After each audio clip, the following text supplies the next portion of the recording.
Magandang araw po sa inyo, Sir Blair.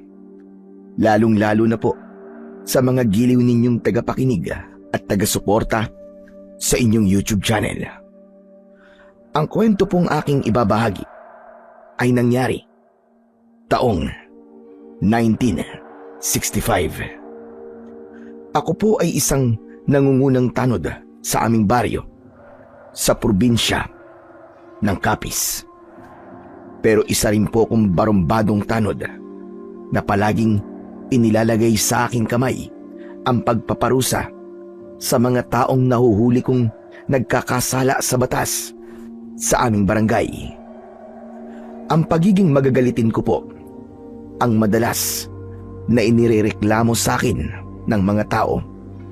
Ngunit mas marami naman ang natutuwa sa aking serbisyo dahil marami raw ang natatakot sa akin na gumawa ng masama.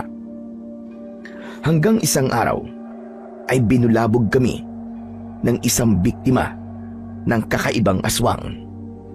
Hindi lang dalawa, kundi maraming beses yun na naulit. Kaya naman, pinangunahan ko ang pagroronda sa aming lugar. At doon na nga nagsimula ang kakaibang karanasan ko na hindi ko po makakalimutan. Kilalanin niyo na lamang po ako sa pangalang Emil. At ito ang aking kwento. Magnanakaw! Tulong! May magnanakaw! Emil, habulin niyo! Pinagnakawan ako ng taong yon! Tulungan niyo ako! Hulihin niyo siya! Ayun siya, Emil! Doon siya pumasok sa madilim, sa pagitan ng mga bahay. Pambihira oh! Hindi pa man tayo nakakapagsimula sa pagroronda. Meron na kagad kawatan. Ikaw na nga lang ang umabol sa kanya, Emil. Iikutan namin siya sa kabilang daan. Dalian mo! Sige Randy, mag-iingat ka.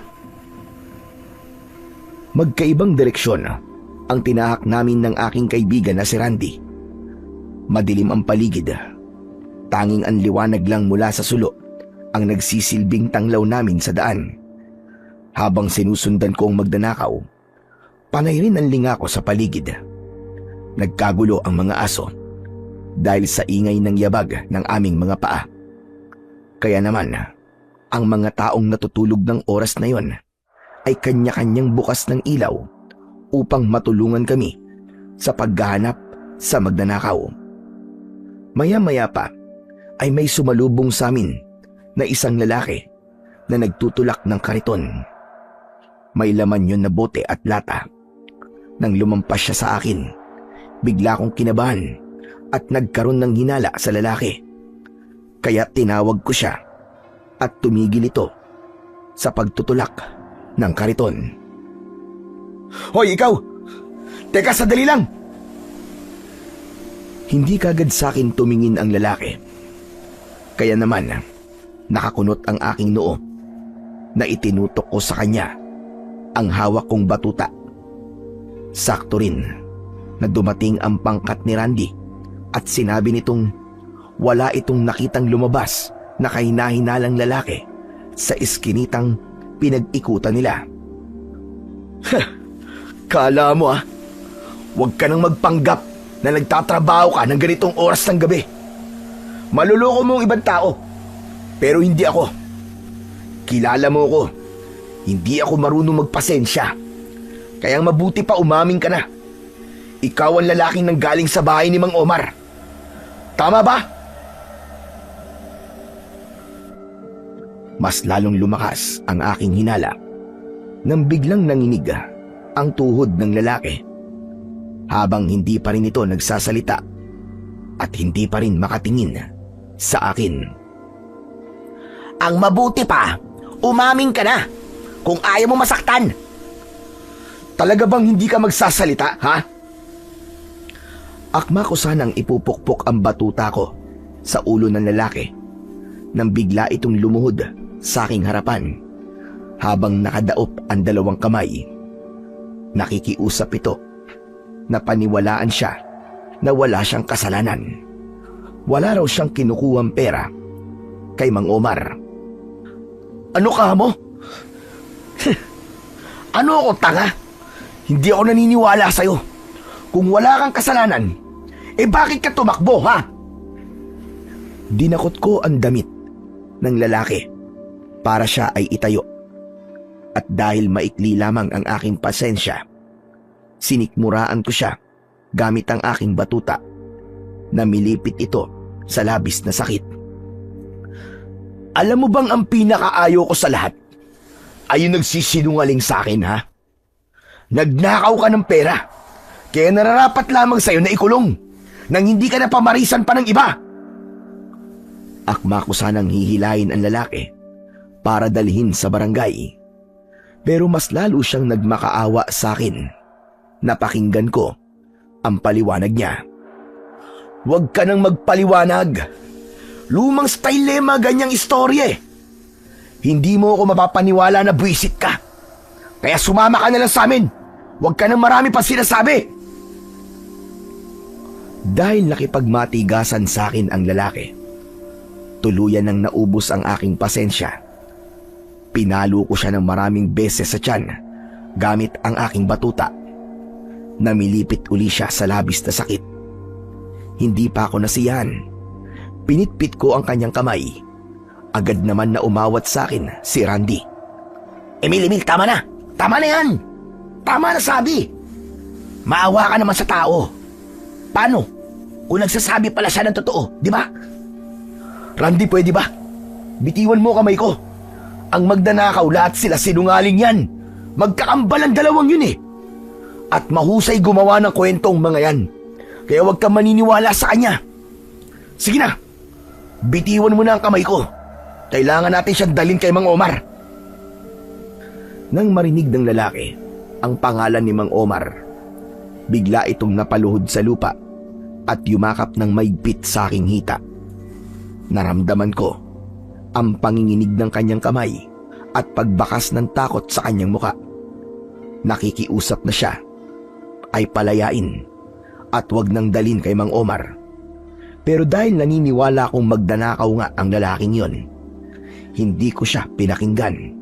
Sa halip ay kinaladkad ko siya papunta sa bahay ni Mang Omar. Lahat ng taong nagising at nakakita sa pangyayari ay halo ang opinyon. Merong pabor sa aking ginawa, ngunit mas marami ang nagagalit sa akin dahil hindi raw makatarungan ang aking ginawa sa lalaki na nakilala ko lang sa pangalan na Rigor. Imbis na magalit ako sa aking mga narinig, mas lalo kong pinahirapan si Rigor. Emil, ano ba? Tama na. Nasasaktan na yung tao. Baka nakakalimutan mo. Pwede kanyang balikan dahil sa ginawa mo sa kamay niya. Di balikan niya, magreklamo siya kung gusto niya. Hindi ako natatakot. Pero kapag ginawa niya yon, asahan niya. Hindi na siya magkakaroon ng katahimikan sa buhay niya. Tandaan niya yan. Grabe ka, Chong. Sobra ka naman magparusa. Hindi yung pa nga napapatunayan na magdanakaw yung si Rigor eh. Hinusgahan mo na kagad. Sapat na ang mga nakita ko, Randy. Teka nga, ano bang problema mo? Kanina ko pa napapansin na para bang kinakampihan mo pa ang ungas na to Pinag-iingat lamang kita. Huwag mong ilalagay sa iyong mga kamay ang batas. Mga tanod lamang tayo. Hindi tayo mga pulis, Emil. Kaya nga ginagawa ko to para hindi na umabot pa sa pulis. Sa atin pa lang, napipigilan na natin sila. Wala nang nagawa si Randy, kundi ang hayaan ako sa aking ginagawang pananakit kay Rigor. Habang tinatahak namin ang daan papunta sa bahay ni Mang Omar, panay naman ang pagpupumiglas ni Rigor para makatakas. Pilit niyang tinatanggal ang aking kamay sa damit niya. Pero dahil malakas ang aking braso, nakakatikim siya sa akin ng siko na tumatama naman sa kanyang muka. Dahil doon, pumutok ang labi ng lalaki. Pagkalipas ng ilang minuto, narating namin ang bahay ni Mang Omar. Nadatnan namin siyang nakatayo at naghihintay sa labas ng kanyang bakuran. Nang makita niya ang lalaki, agad siyang lumapit sa amin. Binigyan niya kagad ng isang sipa si Rigor sa tiyan, kasunod ng 2 malakas na suntok sa muka. Kaya naman, nabitiwan ko ang damit ni Rigor at bumagsak siya sa lupa habang namimilipit sa labis na sakit. Hayop ka! Nasaan ang ninakaw mong pera, ha? Nasaan? Sumagot ka! Hindi mo ba alam na pera yun ng taong bayan para sa pagpapagawa ng gripo at patubig sa ating lugar? Pagkatapos na nakawin mo lang, hayop ka! Halos patay ni Mang Omar si Rigor.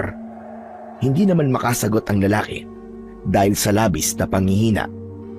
Sinakal nito ang leeg ni Rigor. Kaya naman, agad na umawat si Randy.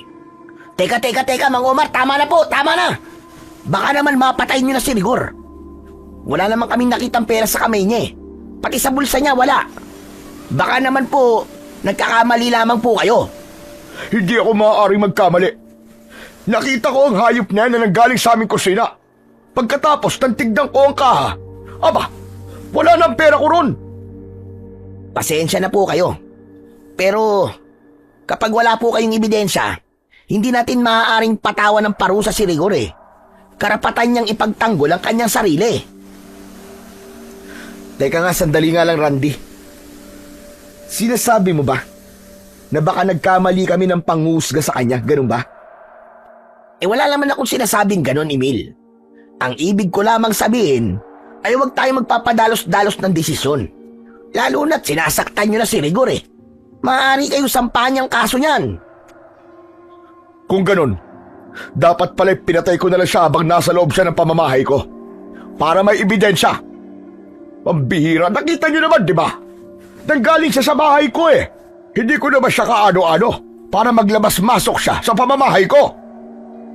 Tumayo si Rigor at ipinaliwanag nitong wala siyang ninakaw kay Mang Omar. Nagkataon lang daw na doon pumasok ang aso na nasagasaan niya ng kanyang kariton. Balak niya sanang gamutin yun, ngunit nakita siya ni Mang Omar. At dahil dumampot si Mang Omar ng itak, wala na raw siyang nagawa, kundi ang tumakbo. Nang marinig ko ang kwento ni Rigor, hindi ko makumbinsi ang aking sarili na paniwalaan ito dahil minsan na rin kaming naloko ng taong nahuli namin noon at sa kasamaang palad, pumatay pa ito ng tao. Hindi ako naniniwala sa kwento mo, Rigor. Kailangan makulong ka. Ngunit ipinagpilitan ni Rigor na nagsasabi siya ng totoo at nakahanda siyang patunayan yon. Emil, bakit hindi natin bigyan ng pagkakataon tong lalaki na to na mapatunayan na wala siyang kasalanan? Mali ang naiisip mo, Randy. Magkakaroon lamang siya ng pagkakataon para tumakas eh. Sige, ganito na lang. Ikukulong natin si Rigor. Tayo maghahanap sa aso. Kapag napatunayan natin na nagsasabi siya ng totoo, saka natin siya palalayain. Pero kapag nahuli kitang nagsisinungaling na hayop ka, mabubulok ka sa kulungan at kakasuhan ka namin sa kasong pagdanakaw. Nagkakaintindihan ba tayo? Teka tol, Emil. Hindi mo pwedeng gawin yun sa kanya. Bakit hindi? Kung totoo na wala siyang kasalanan, magtitiis siya. Illegal detention na magiging kaso natin kapag nagkataon. Illegal detention kung walang kasalanan ng ikukulong. May kasalanan ng taong ipinagtatanggol mo, Randy. Nakita ko rin na nanggaling siya sa bahay ni Mang Omar. Kaya tara na. Dalhin na natin siya sa barangay hall. Ipagamot na lang ang sugat niya. 1 o 2 araw ang palugit na ibibigay natin sa kanya. At kayo naman ho, Mang Omar, siguraduhin nyo na makakahanap din kayo ng ebidensya na makapagpapatunay na totoo na siyang nagnakaw sa pera ninyo. Oo, Emil. Maraming salamat sa inyong lahat. Si Randy na ang umalalay sa nanghihina na si Rigor. Ipinasok namin siya sa kulungan sa loob ng barangay hall. Nakita naman ni Kapitan ang ginawa namin kay Rigor at paborito sa akin pa siya. Nang matapos namin ang pagpapakulong kay Rigor, ay agad kaming umalis sa barangay para ipagpatuloy ang aming pagroronda sa kagubatan. Ngunit bigla kaming natigilan ni Randy nang makita ang mga taong naglalakad. May usong silang lalaki na sa tingin ko ay wala ng buhay. Diyos ko, Emil! Anak ng putya! May bago na naman sigurong biktima mabangis na hayop sa gubat. Yan ang nga ba ang sinasabi ko eh. Masyado tayong nalibang sa paghabol kay Rigor eh. Kaya nakaligtaan natin ang pagbabantay sa gubat. Meron na naman tuloy na pahamak. Nang makalapit sa amin ang mga taong may dala sa patay na katawan ng isang lalaki, ay agad nilang ibinabayon sa lupa at tumambad sa aming paningin ang duguang katawan ni Mang Tapyas, isang magsasaka at mangingilaw ng isda sa gabi. Walang braso ang biktima at yun ang kadalasang itsura ng bangkay na natatagpuan sa Kakahuyan. Anak ng 7 tipaklong naman oo. Sinasabi na kasing wag munang pumunta sa gubat eh. Ang tigas-tigas kasi ng ulo eh. Kaya tuloy napapahamak. Grabe ang nangyari sa kanya, Emil. 2 braso ang nawawala sa kanya. Tapos ang kanyang mga mata butas rin. Pinutol din ang kanyang dila. Parang ang hirap naman yatang paniwalaan na babangis na hayop ang may gawa nito sa katawan ni Mang Tapyas. Tama ka. Iba rin ang kutob ko sa nangyari kay Mang Tapyas. Dahil kung mabangis na hayop ang may gawa niyan sa kanya, paniguradong pati ang kanyang lamang loob ay kakainin rin. O di naman kaya, wasak ang kanyang laman, hindi ba? At saka parang may mga kagat dapat. Oo.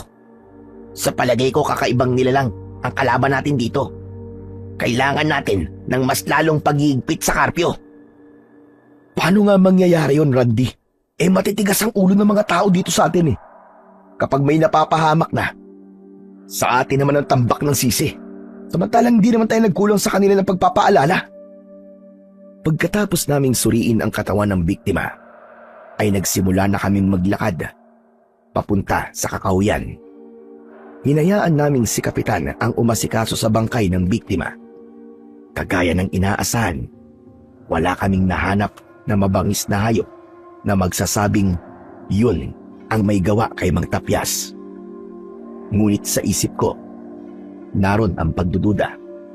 Alam kong masama, pero meron akong lihim na pinagdududahan na posibleng pumatay sa mga biktima.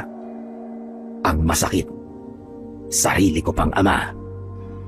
Kaya naman, nagpaalam ako sa aking mga kasamahan na uuwi muna at ipagpaliban na lamang ang pagroronda. Madaling araw na akong nakarating sa bahay at nadatnang kong gising pa ang aking ama na si Pancho. Hawak niya ang maliit na bote at nahuli ko siyang ginagamot niya ang kanyang sugat sa dibdib. Oh, nariyan ka na pala. Mukhang napaaga ang uwi mo, anak ha. May nangyari po kasi kanina. Meron na namang pinatay ang mabangis na hayop sa Kakahuyan. Nadisgrasya po si Mang Tapyas. Natigilan si tatay nang marinig niya ang sinabi ko. Dali-dali siyang nagsuot ng damit. Pagkatapos ay isinuot sa kanyang leeg ang gamot na ipinapatak nito sa kanyang sugat. Saka siya lumapit sa akin at pinagmasdan ako mabuti. Siguro anak, mas tama yatang tumigil ka na sa pagroronda mo. Baka isang araw kasi ay bangkay mo naman ang sunod na handusay sa Kakahuyan. Nag-iingat naman po ako eh. Isa pa, masaya naman ako sa ginagawa ko.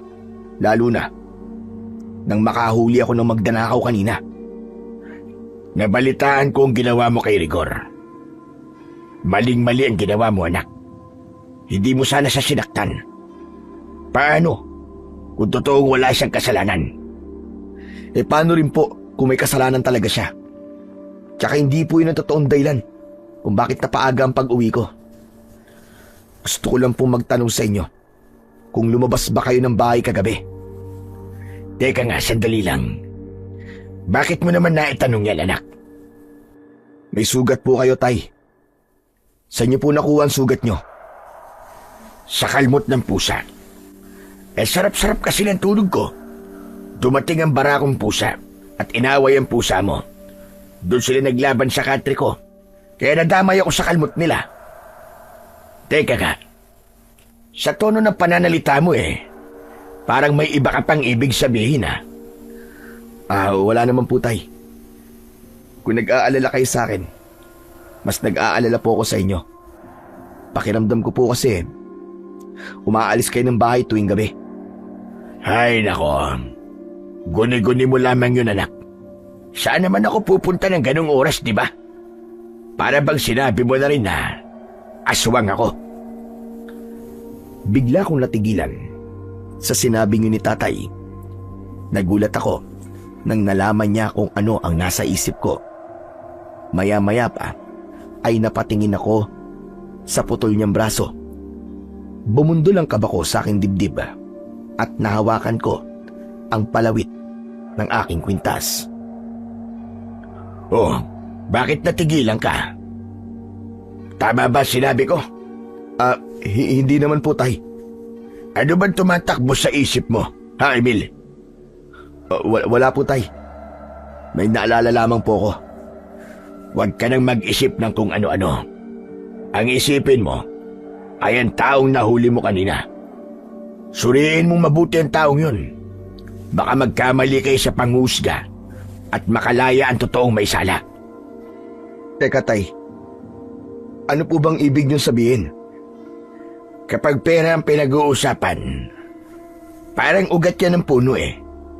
Marami ang pasikot-sikot, ngunit iisa lang naman ang katawan. Pero magnanakaw po si Rigor eh. Ang magnanakaw ay sumasamba sa salapi. Kaya hindi ko na kailangan na suriin siya. Malinaw na nagkasala siya, tay. Hihintayin ko na lang po resulta sa paghahanap namin sa aso na sinasabi niyang sinundan niya. Kaya siya nakapasok sa bahay ni Mang Omar. Bahay baka mo ni Omar? Abay, madalas siyang pinagnanakawan, di ba? Para naman yatang nakakapagduda na. Malalaman namin kung sino sa kanila nagsasabi ng totoo, tay. Kapag nakita na namin ang aso na nasagasaan daw ni Rigor. Sana nga, mahanap mo ang katotohanan, anak. Huwag ka lang magpapadala sa nararamdaman mo. Hala, sige na, magpahinga ka na. At ako'y marami pang gagawin na. Tumalikod sa akin si tatay at malungkot ko siyang pinagmasdan bago ako nagpasyang pumasok sa loob ng aking silid. Pagpasok ko sa aking kwarto, inilapag ko ang aking batuta sa ibabaw ng lamesa. Saka nagpalit ako ng damit. Pagkatapos ay nahiga sa aking katre habang hawak ang palawit ng aking kwintas. Matagal ko nang suot ang aking kwintas. Bata pa lamang ako ay palagi na akong may suot nun. Ang sabi sa akin ni tatay, kontra raw yun sa kamandag ng mabangis na nilalang. Pero nitong mga nakaraan na araw ay marami na rin akong napupuna sa aking ama. Kaya nagdududa ko sa kwintas na aking suot. Kaya naman, hinubad ko yun at inilapag sa lamesa. Maya-maya pa ay bigla akong nakaramdam ng antok at agad na nakatulog. Napabalikwas ako ng bangon nang marinig ko ang boses ni Randy. Emil! Emil, gising! Gumising ka na! May ronda pa tayo ngayong gabi, di ba? Oo nga pala, no. Hindi ko na makalimutan. Teka, Randy! Si tatay ba nariyan? Oo naman! Nandun sa kusina. Sige, mabuti naman kung ganun. Bakit mo ba naitanong, tol? Wala naman. Siguro nag-away na naman kayo ng Mang Pancho, no? Nasermonan lang dahil sa ginawa ko kay Rigor. Hayaan mo na siya. O paano? Halika na. Tara na sa labas. Kanina pa tayo inihintay ng mga kasama natin eh. Sige. Susunod na ako. Naunang lumabas sa akin ng silid si Randy. Dinampot ko naman ang aking batuta sa ibabaw ng lamesa. Pagkalipas ng ilang minuto, sumunod na rin ako sa aking kaibigan. Paglabas ko ng aking kwarto, tumambad sa aking paningin ang 5 naming kasama na tanod. Nagkakape sila para may panlaban sa puyat. Sinulyapan ko ang kinaroroonan ng aking ama habang nagluluto ito sa loob ng kusina. Saka ko binalingan ng aking mga kasama na nakatingin din sa akin at naghihintay sa mga sasabihin ko. Mga kasama, makinig kayo mabuti. Medyo delikado ang lakad nating ito Kaya kailangan ng iba yung pag-iingat at talas ng pakiramdam. Papasukin natin ang gubat. Pati na ang gubat na hindi pa natin nararating. Bakit, Chong? Saan ba tayo pupunta ngayon? Papasok tayo sa liblib na lugar ng Kakawyan. Malakas ang kutob ko, Randy, na doon nagtatago ang mabangis na nilalang na pumatay sa ating mga kababaryo. Seryoso ka ba sa sinasabi mo, ha, Emil? Alam mo ang panganib ang lugar na yun na. Isa pa, tanging sibat lang at batuta ang mga sandata natin. Ano bang laban natin sa mabangis na nilalang kung sakaling atakihin nila tayo? Sige nga.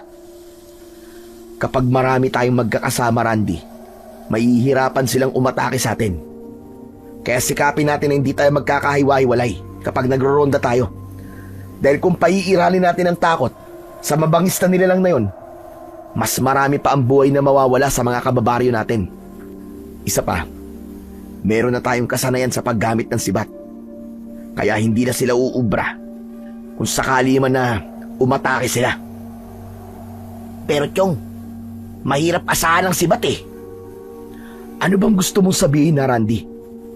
May naiisip ka ba na ibang paraan para mapangalagaan natin ang kaligtasan ng mga tao rito, ha? Sige nga. Tama ang sinabi ni Randy, anak. Sa ibang lugar na lang kayo magronda. Huwag na ron sa liblib na Kakawyan. Hindi nyo alam kung anong klaseng nilalang ang nagtatago ron.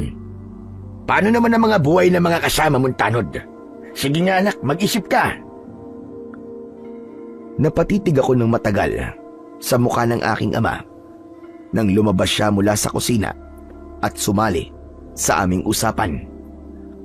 Tay, wag na po kayong makialam dito. Trabaho po namin to Talaga bang hindi ka na mapipigilan sa binabalak mo, Emil? Kapag ganyan at matigas ang ulo mo, aba, ang mabuti pa, magbitaw ka na lamang sa serbisyo mo. Tay, nasa harapan po tayo ng mga kaibigan ko. Matagal na po natin pinagtalunan ng tungkol sa bagay na to Hanggang ngayon, ipagpipilitan niyo pa rin po ang gusto niyo. Pasensya na, Tay. Pero buo na ang pasya ko. Iaalay ko ang aking buhay sa tungkuling tinanggap ko, alang-alang sa kaligtasan ng ating mga kababaryo. Nagpapakabayani ka. Alalahanin mong walang buhay na bayani, anak. Lahat sila ay namatay at nauwi lang sa isang alaala. Bilang ama mo, nag-aalala lang ako sa kaligtasan mo. Wala po kasi kayong tiwala sa kakayahan ko, Tay.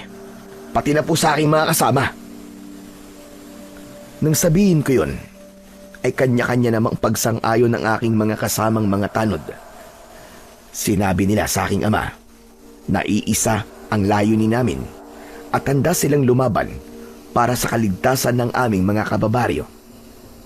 Ginagawa raw nila ang pagroronda hindi lamang para sa mga tao, kundi pati na rin daw sa kanilang pamilya na maaaring mapahamak kung sakaling umatake ulit ang mabangis na nilalang. Kaya naman, wala nang nagawa ang aking ama, kundi ang bumalik sa loob ng kusina. Narinig ko naman ang isang malalim na buntong hininga mula kay Randy. Sa palagay ko, Chong, naiintindihan ko nararamdaman ni Mang Pancho. Naiintindihan ko rin naman siya, Chong Pero hindi na ako makakapayag na meron na namang buhay ang mawala. Kung may magagawa naman tayo para pigilan yon, bakit naman natin ipagkakait sa kanila ang tulong natin, di ba? Ay nako, ikaw na nga ang bahala, Chong. Alalahanin mo na lang, naiisa lang ang buhay natin. Kaya kapag namatay ka, hindi ka na mabubuhay para lang makita kung nagtagumpay ka ba o hindi. Pero si Mang Pancho na may iwan mo, habang buhay niyang sisisihin ang kanyang sarili dahil sa pagkawala mo. Ano ka ba naman, Randy?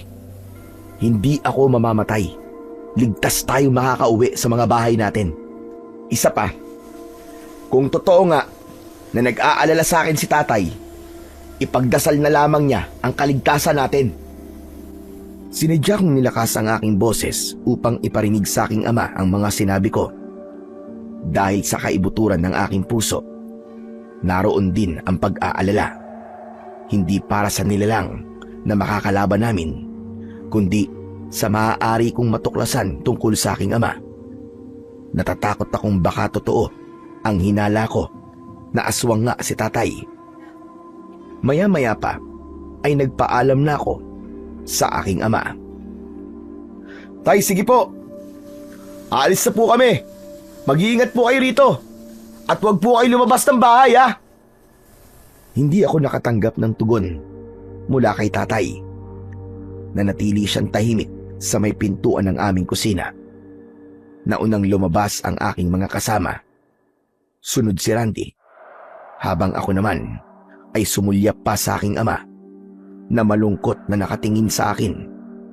Saka ako nagpasyang lumabas ng bahay at tinahak ang daan papunta sa bundok. Pagkalipas ng ilang minuto ay narating namin ang gitna ng kagubatan. Saglit kaming tumigil sa paglalakad habang iwinawasiwas namin sa ere ang aming mga sulo. Inilinga rin namin ang aming paningin sa paligid at mas tinalasan pa ang aming pakiramdam. Mga kasama, panatilihin natin ang pagiging alisto sa paligid, ha? Maging alerto sa bawat galaw ng mga halaman. Maaaring nagtatago lang ang mabangis na hayop at naghihintay lamang ng tamang pagkakataon para umatake sa atin. Maaasahan mo, Emil, ang aming pakikiisa. Ngunit napapansin ko, parang nag-aalala ka. Ewan ko ba, Chong? Bigla akong kinabahan sa lakad nating to. Siguro dahil sa pagpipigil nyo sa akin kanina eh. Nahawa nyo na ako ng takot. Pambihira naman kasi kayo eh. Huwag mo nang ibaling sa amin ang sisi, Emil. Alam mo may kakaiba sa lugar na ito. Kaya ka nag-aalala. Umamin ka na. Ipinagpatuloy namin ang aming paglalakad habang hindi naghihiwalay. Tinahak namin ang daan papasok sa mas madilim at masukal na bahagi ng kakauyan. Ngunit pagdating namin sa gitna ng talahiban, bigla kong napansin ang isang asong sugatan. Teka, sandali lang. May aso. Oo nga no. Emil, may sugat siya. Hindi kaya yan yung aso na tinutukoy ni Rigor? Hindi natin sigurado. Susuriin ko muna kung ano nangyari sa aso. Sa tingin ko, malalim ang sugat niya sa paa. Nilapitan ko ang nakahiga na aso habang umuungol ito dahil sa sakit. Napansin ko kagad ang sugat niya sa paa. May dugo at bakas ang gulong ng kariton. Bumundol ang kaba sa aking dibdib dahil nagkamali ako sa aking paratang kay Rigor. Oo nga. Mukhang sugat niya na nanggaling sa kariton ni Rigor. Lahat ng paglalarawan niya sa itsura ng aso na nasaktan niya ay tumutugma sa itsura ng aso na yan, Emil. Anak ng putya. Mukhang nagkamali ako sa paghusga kay Rigor, Randy. Ganyan din ang tingin ko, Emil. Ito ang aso na hinabol ni Rigor na pumasok naman sa bahay ni Mang Omar. Sabi ko na kasi sa iyo eh. Nagkamali tayo ng panghusga kay Rigor. Nagsasabi talaga siya ng totoo. Naku, kapag nagkataon, malaking gulo to. Madali lang naman lusutan kapag nagkamali eh. Hingi na lang tayo ng pasensya at aakuin ang pagpapagamot sa kanya. Ganun lang kasimple, di ba? Ang mahalaga, alam na natin na inosente siya. Pero paano naman natin may papaliwanag sa lahat ang mga sinabi ni Mang Omar tungkol kay Rigor? Bahala na, Randy. Basta, iba ang kutob ko sa mga nangyari. Baka pati si Mang Omar ay nagkamali rin sa paghusga kay Rigor. Ang maganda nating gawin ay ipaalam sa kanya ang ating mga natuklasan para malinis ni Rigor ang kanyang pangalan.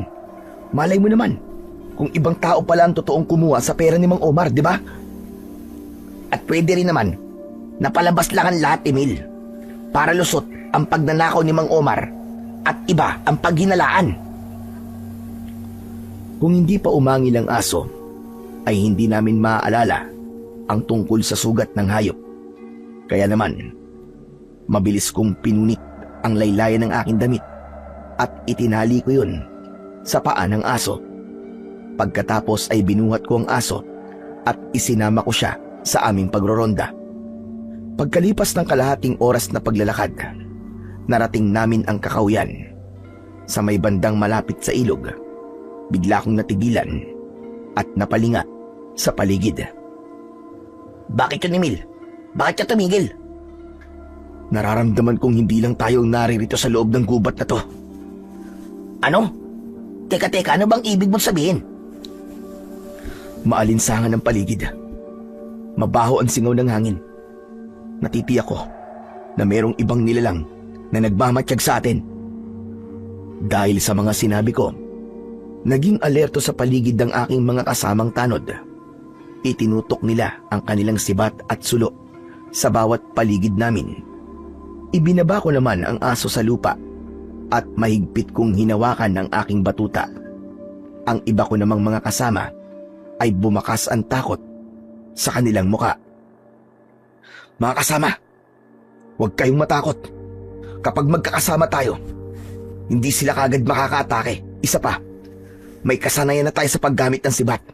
Kaya walang mangyayaring masama sa atin. Magtiwala kayo. Nang mga oras na yon, ay hindi ko naiwasan na hindi makaramdam ng takot. Subalit nanatili akong matatag. Pagkalipas ng ilang saglit, lumabas mula sa likod ng mga puno ang kakaibang mga kambing. Umaangil sila na parabang mga aso. Mapupula ang kanilang mga mata.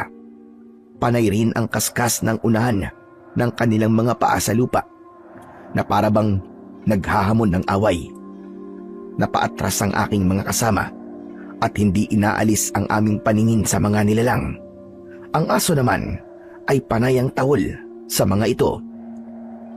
Randy, bakit may mga kambing sa ganitong oras ng gabi rito? Anak ng putya naman, oo. Hindi yan mga kambing, Emil. Hindi yan isang ordinaryong mga kambing, kundi isang halimaw. Pagmasdan mo mga mata nila, mapupula at nanlilisik ang kanilang paningin. Tama ka, Randy. Hindi nga sila ordinaryong kambing. Mga kasama, magsipaganda kayo. Mga aswang sila! Agad na nagkagulo ang aking mga kasama. Biglang nawala ang kanilang tapang. Habang si Randy naman ay nasa unahan naming lahat at matapang na itinututok sa mga to ang mga sibat. Sige, lumapit kayo! Subukan nyo! Bubutasin ko ng sibat ang mga katawan nyo! Maging ang aso na aking tinulungan ay humarap din sa mga aswang. Ngunit hindi sila natinag. Sa halip, humanda sila sa pag-atake. Sumugod sila sa amin na agad din namang sinalubong ng sibat ng aming mga kasama. Nakipagpambuno kami sa mga aswang at marami sa amin ang nasugatan. Hindi tayo papatalo sa kanila! Lalabanan natin silang lahat! Mas lalong bumakas ang takot sa muka ng aking mga kasama nang makita namin kung paanong nilapa ng mga aswang ang braso ng isa sa mga tanod. Tinulungan namin ito, ngunit huli na. Namatay na siya sa kamay ng mga aswang. Napaatras kaming lahat nang makitang pinagtutulungang kainin ang lamang loob nito. Nag-aagawan ang mga ito sa paglantak sa katawan ng biktima, habang ang aso naman ay biglang lumukso. Pumunta siya sa kinaroroonan ng mga aswang at pinagkakagat niya ang mga ito. Kaya naman, nagkaroon kami ng pagkakataon para umatake ulit sa kanila. Sugod mga kasama! Patayin natin silang lahat! Ngunit wala nang sumugod na mga tanod.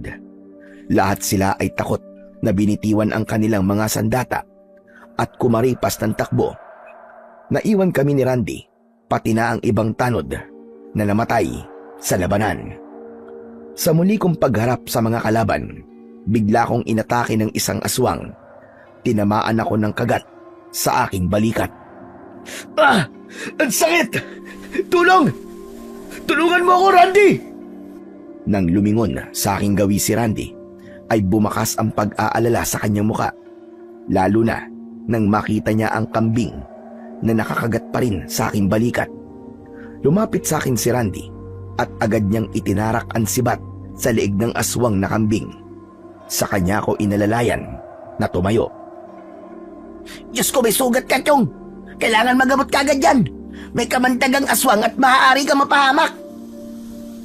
Akma na sanang tatayo ako nang biglang may sumugod na isa pang aswang mula sa likuran ni Randy. Itinulak ko siya, kaya ako ang tinamaan ng kagat ng aswang.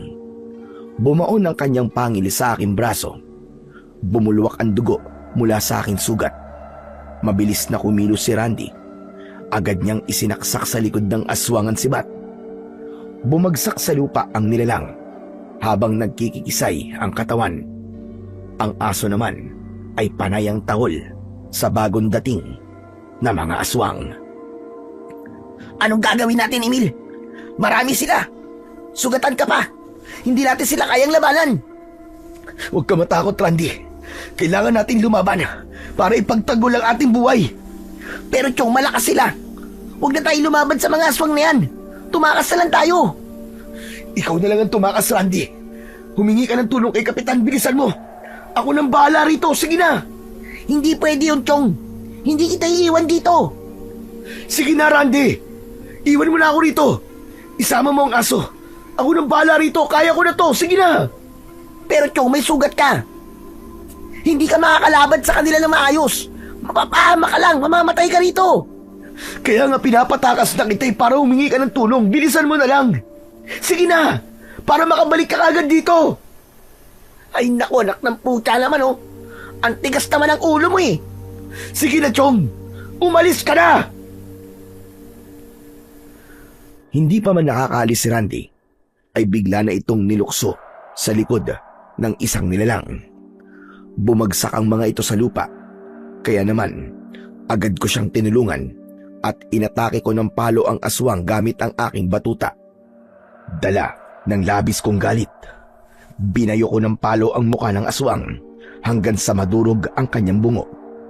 Bumulwak ang dugo sa kanyang muka hanggang sa mapatay ko ito.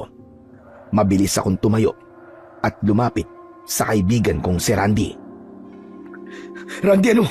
Ayos ka lang ba, ha? Oo, Chong, ayos lang ako. Huwag mo akong alalahanin. Kung kaya mo na maglakad, umalis ka na rito, sige na. Humingi ka na ng tulong kay Kapitan. Habang abala ko sa pag-alalay kay Randy, hindi ko namalayan na may isa pang aswang na aatake sa aking likuran. Tinamaan niya ako ng kagat sa aking braso. Napasigaw ako dahil sa labis na sakit. Dahil doon ay napansin ako ng aso.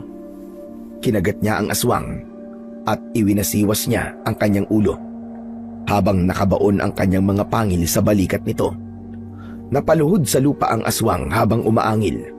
Sinamantala ko ang pagkakataon na yon habang mahina ang aswang.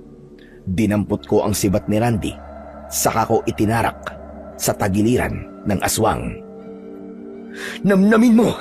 Ang sakit ng aking sibat! Sumuka ito ng dugo. Pagkatapos ay pinukpok ko siya sa ulo ng aking batuta hanggang sa ito ay namatay.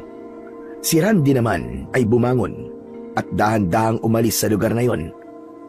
At nang makaalis ang aking kaibigan, ibinuhos ko ang aking atensyon sa mga natitira ko pang kalaban. Kaibigang aso, tulungan mo ako, ha. Medyo nararamdaman ko na ang panghihina ng aking katawan. Kapag merong nangyari sa aking masama, ikaw na ang bahala kay tatay, ha. Dahil sa sakit na aking nararamdaman, tuluyan na akong bumagsak sa lupa. Kitang-kita ko kung paanong makipaglaban ang aso sa mga aswang. Walang makalapit sa kanya. Lahat sila ay natatakot dito. Biglang kumaripas ng takbo ang aswang papunta sa madilim na bahagi ng kakahuyan. Ano to? Ano nangyayari sa akin?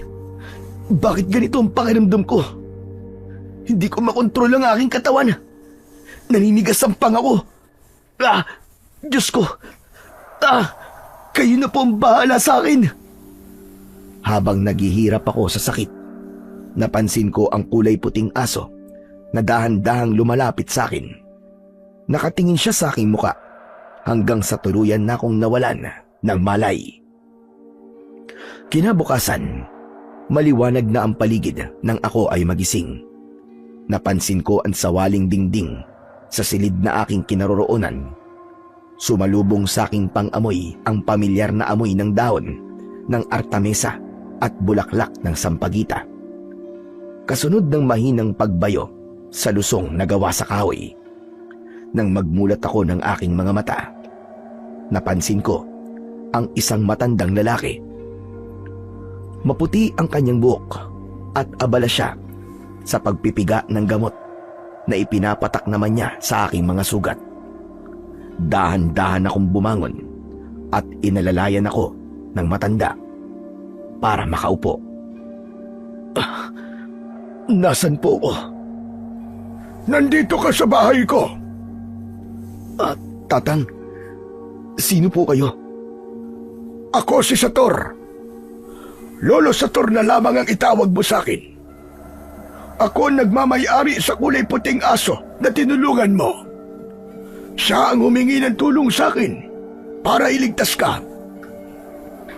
Talaga po? Sa inyo po ang kulay puting aso na nagligtas sa buhay ko? Tama ka. At maraming salamat sa ginawa mo. Kung ganun, nakita niyo po ang mga nilalang na umatake sa akin? Oo. At alam kong sila ang mga nilalang na matagal nang namiminsala sa baryo natin. Ang mga nakalaban nyo ay ang aswang na takrol.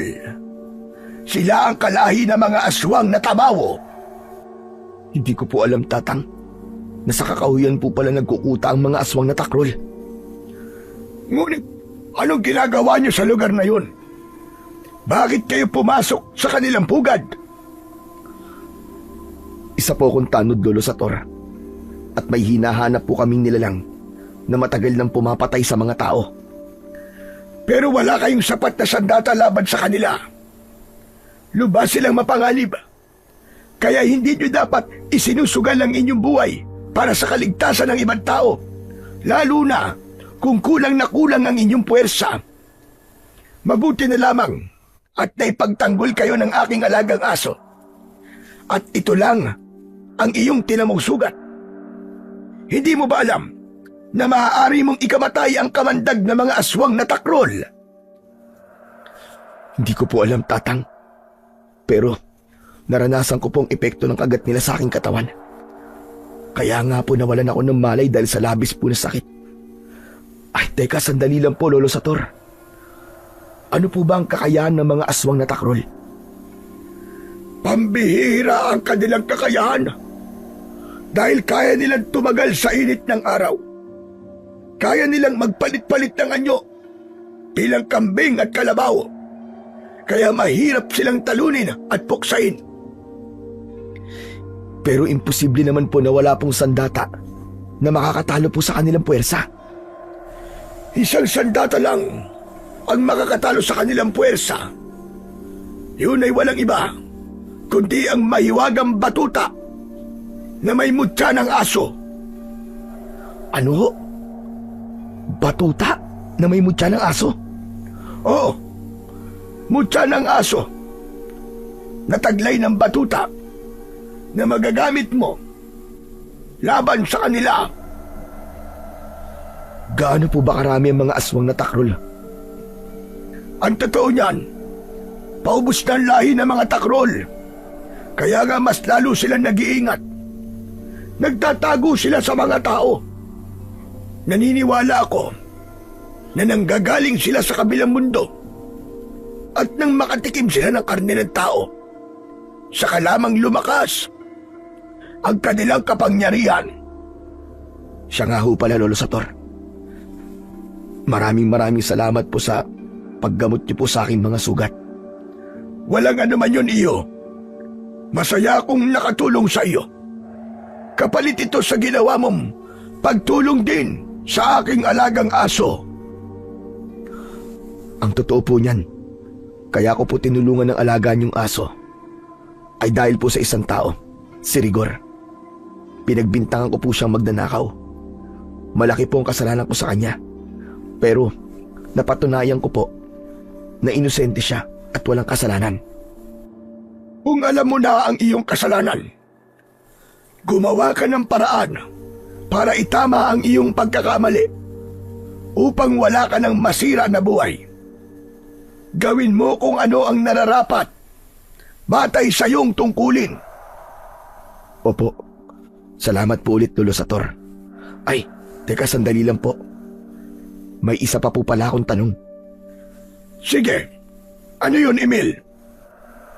Bakit po yung mga nakikita namin bangkay sa kakahuyan ay kadalasan wala pong braso?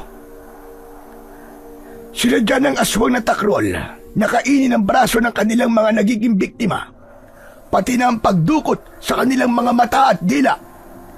Bakit nga po? Bakit po nila ginagawa ang bagay na yun? Dahil naniniwala sila na ang braso ay maaaring gamitin laban sa kanila.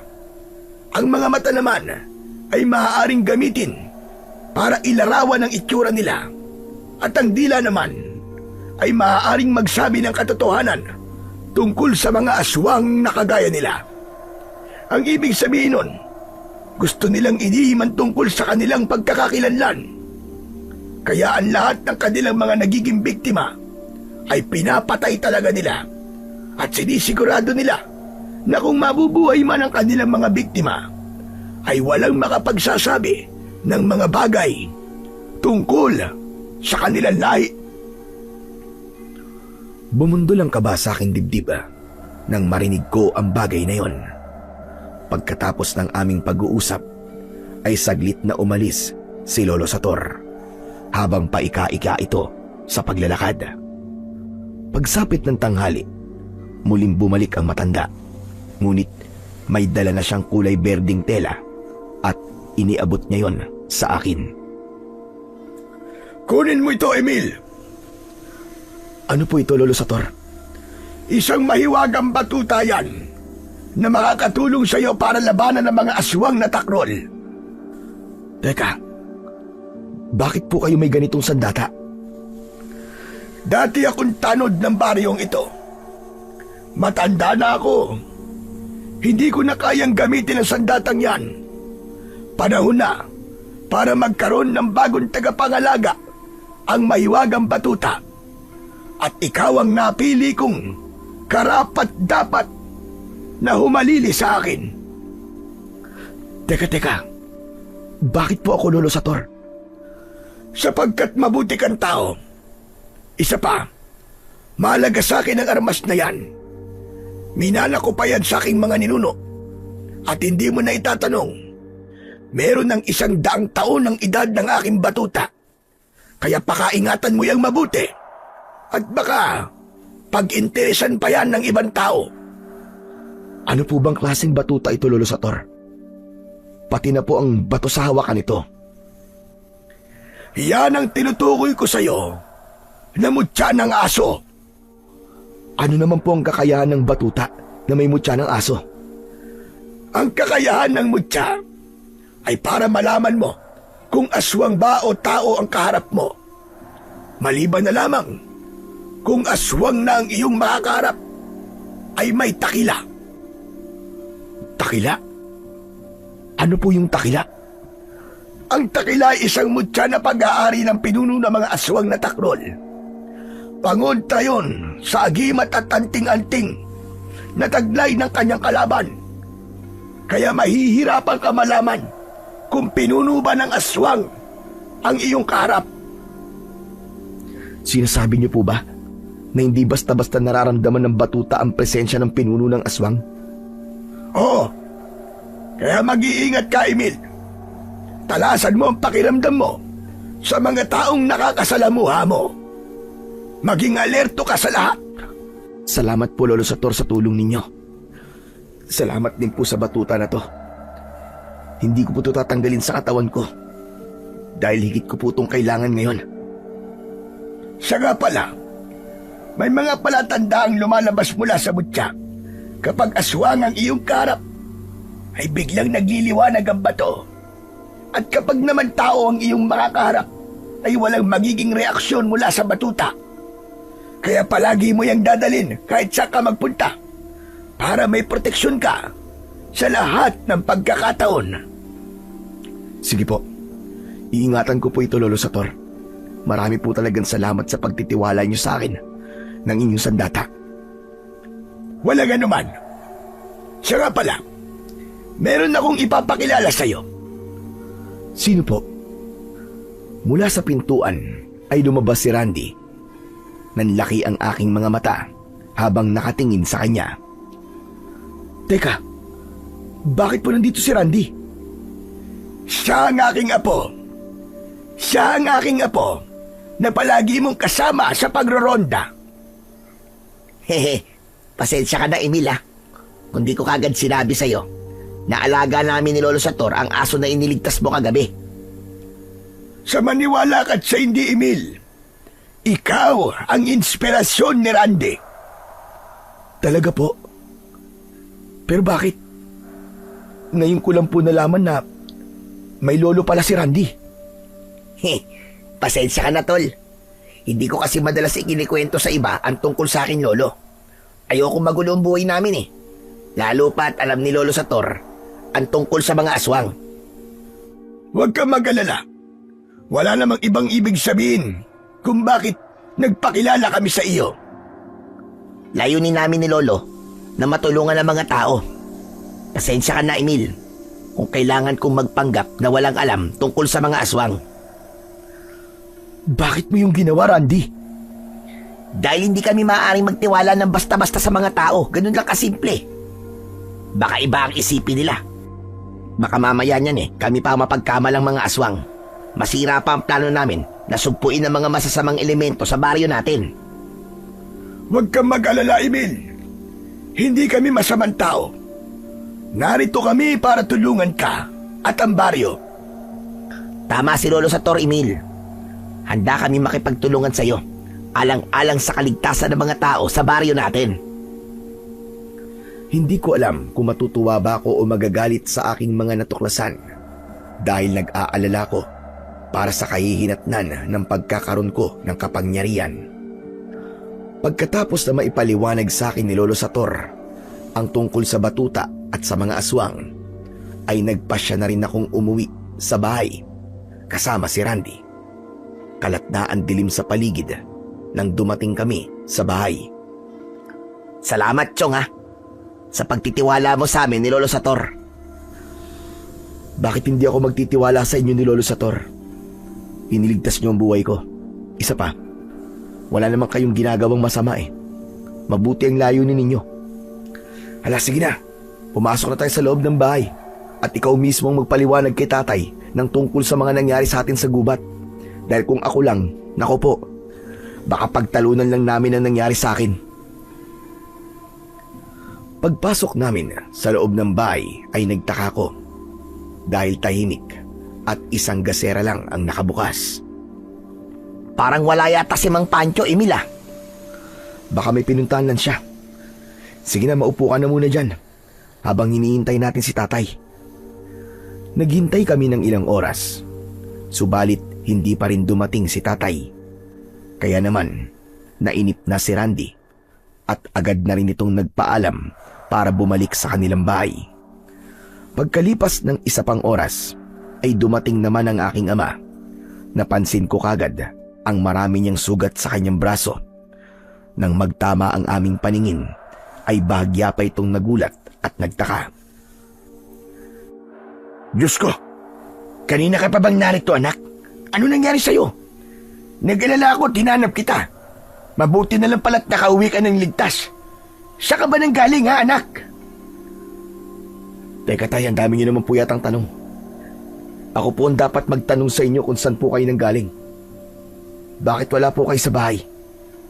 Kanina pa po kami naghihintay sa inyo ni Randy. Umuwi na nga lang po siya dahil nainip na sa kakahintay sa inyo. Sinabi ko na sa'yo, hinanap kita dahil naiwan mo tong kwintas. Nadagdagan pa ang pag-aalala ko nang makarating sa akin na nangyari sa inyo sa gubat. Marami ang namatay na tanod. Kaya hindi ako mapakali. Kaya ako mismo naganap sa'yo, anak. Nasugatan po kayo habang hinahanap niyo ko. Pasensya na po kay tay. Bigla po kami sinalakay ng mga aswang kagabi. Mabuti na lamang po at nailigtas ako ni Lolo Sator at ni Randy.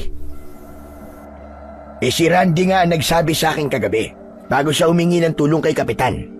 Pero dahil marami ang sugatan sa mga tanod niya, walang naghanap sa'yo. Maliban na lamang kay Randy na bumalik sa bundok para hanapin ka. Grabe, takot na takot ako, Emil. Na baka mamaya may nangyaring masama sa'yo. Sinabi ko naman kasi sa'yo nabitiwan mo na ang pagtatanod mo. Mapapahamak ka lamang sa trabahong yan Ayos na po ako, Tay. Huwag niyo na po akong alalahanin. Hindi magiging dahilan na nangyari kagabi para tumigil po ako sa pagtatanod. Ang inaalala ko lamang po ay kung bakit lumabas pa kayo ng bahay kahit ganitong oras na ng gabi. Sana po inintay niyo na lamang po ako na dumating. Hindi ko kaya na maghintay sa pagdating mo, anak. Ama mo ako At hindi mo alam kung gaano ako nag-aalala para sa'yo. Nag-aalala rin naman po ako sa inyo, Tay. Lalo pa ngayon na nakakita ako ng aswang na takrol. Sila ang totoong pumapatay sa mga tao. Paano naman ako, Tay, kung kayo naman po mapahamak? Saglit na natigilan si Tatay at agad na napalapit sa akin, sabay abot ng kwintas. Kaya nga mas kailangan mong isuot ang kwintas na to, anak. Wag na wag mo itong huhubarin sa leeg mo. Hindi bali nang makalimutan mo ang lahat. Wag lang ito. Dahil sa oras na makagat ka ng aswang na sinasabi mo kanina, wala kang magagamit na pangontra laban sa kamandag nila. Makinig ka naman sa akin, anak. Para sa iyo rin ito. Tay, kayo po ang makinig sa akin. Tsaka, nagtataka na rin po ako sa inyo Bakit palagi na lamang po kayong umaalis tuwing gabi? Saan po ba kayo pumupunta? Di niyo po ba alam na nag-aalala rin po ako sa inyo? Lalo na po sa kalagayan ninyo.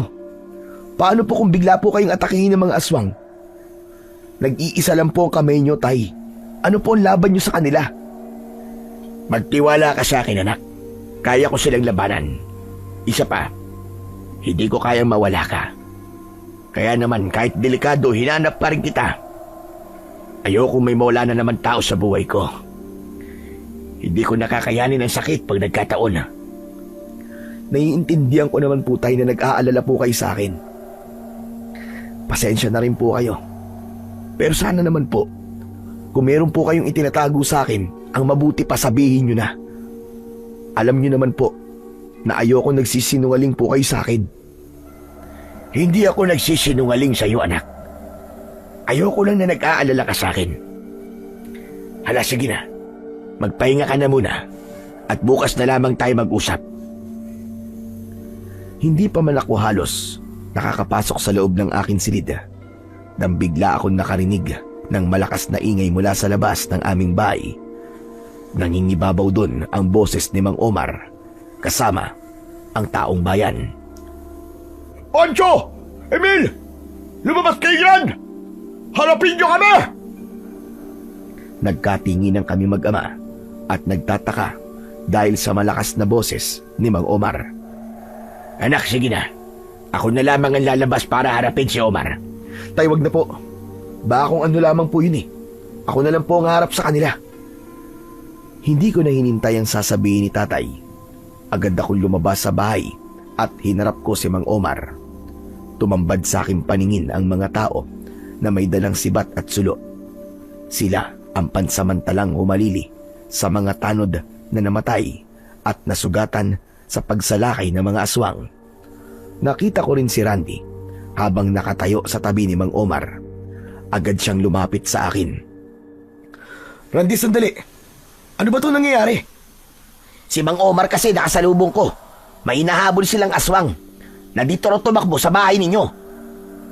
Bigla ko napasulyap sa aking ama. Ngunit hindi ko naman nakita ang bakas ng pag-aalala sa kanyang muka. Saka ako bumaling kay Mang Omar na mariin na nakatitig sa aking ama. Sandali lang, Mang Omar. Sinasabi niyo po ba na may aswang sa bahay namin? O di kaya naman ay pinagbibintangan niyo kami na aswang? Pambihira kayo. Sa kabila ng ginawa ko para sa inyo, paghihinalaan niyo pa na kami ang aswang?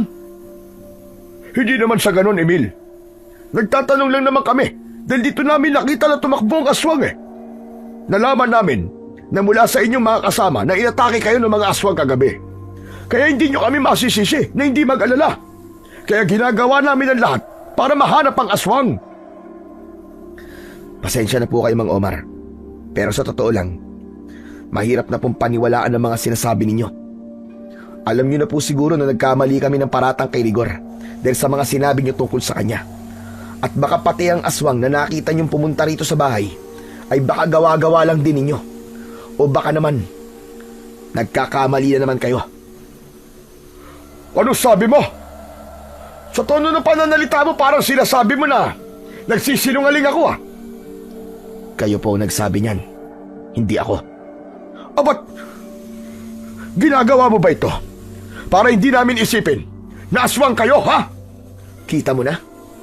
Lumabas din ang totoo. Iniisip nyo nga na aswang kami. Ang mga kasama namin mga tanod ang makapagpapatunay na hindi kami aswang. Kung nakikita nyo ang mga benda ko sa katawan, aswang ang may gawa nito sa akin. Pagkatapos kong isugal ang buhay ko para sa mga tao, yan pa ang iisipin ninyo? Bakit? Kasalanan ko ba kung dito ko talaga nakitang tumakbo ang aswang? Mali ang tanong nyo kanina, Mang Omar. Kaya umalma lang po ako. Nambubulabog po kasi kayo ng mga taong nananahimik. Para po sa inyong kaalaman, wala pong aswang na tumatakbo papunta rito. Minsan na po akong nagkamali sa paratang kay Rigor, Mang Omar. Sana naman po ay wag nang maulit yun. Siya nga naman, Mang Omar. Inatake na nga po kami ng mga aswang kagabi. Yan pa ang maririnig namin mula sa inyo. Parang nakakasakit nga naman ng loob yun. Wala akong pinagbibintangan dito. Bakit ba masyado kayo nagpapaliwanag? Mawalang galang na nga sa'yo, Omar. Kasasabi lang ng aking anak. Walang tumakbong aswang rito. Kaya mabuti pa umalis na kayo. At baka kayo naman ang mapahamak dahil sa mga aswang. Teka, sandali lang, Pancho. Masyado ka naman yatang nag-aalala. Hindi naman sa ganun, Omar. Ayoko lang na merong nagsisisigaw sa labas ng pamamahay ko. Isa pa, matagal ko na kinalimutan ng pagiging magkaibigan natin. Kaya sana, wag na tayo magkita at magkausap. Wala nang dahilan para mag-usap pa tayo. Nagulat ako sa narinig ko mula sa aking ama. Hindi ko alam na magkaibigan pala sila ni Mang Omar. Maya-maya pa ay nagpasya na rin silang umalis sa tapat ng aming bahay. Hindi pa man sila tuluyang nakakalayo, bigla kaming nakarinig ng malakas na tahol ng aso. Kaya't napatingin kami sa gawin nito. Ganun na lamang ang panlalaki ng aking mga mata nang makita ang mga nilalang na nakatayo sa harap ng aso, kasabay ng pagliwanag ng hawakan ng aking batuta. Kaya naman, mabilis akong lumabas ng bahay at nilapitan ang kinaroroonan ng aso. Kaibigang aso, anong ginagawa mo rito? Lumapit sa akin ang aso at yumakap siya sa aking bewang. Maya-maya pa ay sinulyapan ko ang mga nilalang na nakatingin lamang sa aming gawi. Ilang sandali pa, sabay-sabay silang umatake sa amin at ang iba namang aswang ay sa mga tao sumugod. Nagkagulo ang mga ito. May lumaban, ngunit mas marami ang tumakbo dahil sa takot. Huwag niyo na silang pakialaman! Ako ang harapin niyo! Mabilis akong humarang sa mga aswang na mukhang kambing, habang sina Tatay at Randy naman ay pinotektahan nila ang mga tao. Mabilis kong sinalubong ang unang aswang na sumugod sa akin. 2 palo sa ulo ang ginawa ko. Bumagsak ito ng pangudngod sa lupa habang nagkikikisay ang katawan. Tinuntungan ko ang kanyang tiyan at ubod lakas kong binayo ang kanyang ulo gamit ang aking batuta hanggang sa mamatay ito. Inilinga ko ang aking paningin sa paligid. Saka ko hinabol ang ibang mga aswang na pasugod sa mga tao. Mataas akong tumalon at halos masilaw ako sa liwanag ng aking mutya. Lahat ng kakayahan ng aso ay tinaglay ko. Napanganga ang mga tao nang makita nila kung paano kong dinurog ang ulo ng mga aswang hanggang sa masunog ang kanilang katawan. Dahil sa angkin kong kakayahan, kumaripas ng takbo ang mga aswang at naglaho sa madilim na bahagi ng kakawian. Dahil sa mga nangyari, hindi napigilan ng aking ama ang hindi lumapit sa akin. Anak, saan mo nakuha ang batuta na yan? At saka kakaiba ang kilos mo. Paano mo napatumba ang mga aswang? Hindi ko rin po alam, Tay. Isa pa, sa akin po talaga ang batuta na to. Napasulyap ako kay Randy na napatango naman sa akin. Hindi na humalaga kung saan nakuha ni Emil ang sandata, Mang Pancho. Ang mahalaga po, ligtas na po tayo. Ligtas na po mga tao. Habang nag-uusap si Randy at tatay, napansin ko kagad ang tingin sa akin ni Mang Omar. Nagtataka ang kanyang titig na nakatingin sa hawak kong batuta. Maging si Randy ay hindi rin makapaniwala sa husay ko pagdating sa pakikipaglaban. Samantalang ang aso naman ay nauna nang pumasok ng aming bahay. Ang mga tao naman na nailigtas ko ay nagpasalamat sa akin at nawala ang kanilang pagdududa sa aming mag-ama. Nang makaalis ang mga tao, ay pumasok na rin kami sa loob ng aming bahay. Pero agad na nagsalita si tatay. Paalisin mo ang aso na yan, Emil. Hindi yan pwede rito. Kapag may aso, may panganib din. Teka, ano po bang ibig niyo sabihin, Tay? Ang aso na yan ay may dalang kamalasan. Hindi siya pwede rito sa bahay natin. Tay, mag-iingat po kayo sa mga sinasabi niyo. Dahil ang aso na tinutukoy niyo pong malas ay ang asong nagligtas sa buhay ko. Siya ang dahilan kung bakit nanatili akong buhay at kasama niyo ngayon. Hindi ko siya paaalisin. Utang ko sa kanya ang buhay ko. Saglit na natigilan ang aking ama at lalong hindi mapakali sa kanyang kinatatayuan. Pabalik-balik siya sa paglalakad habang nag-iisip. Pagkatapos ay titingin sa aso.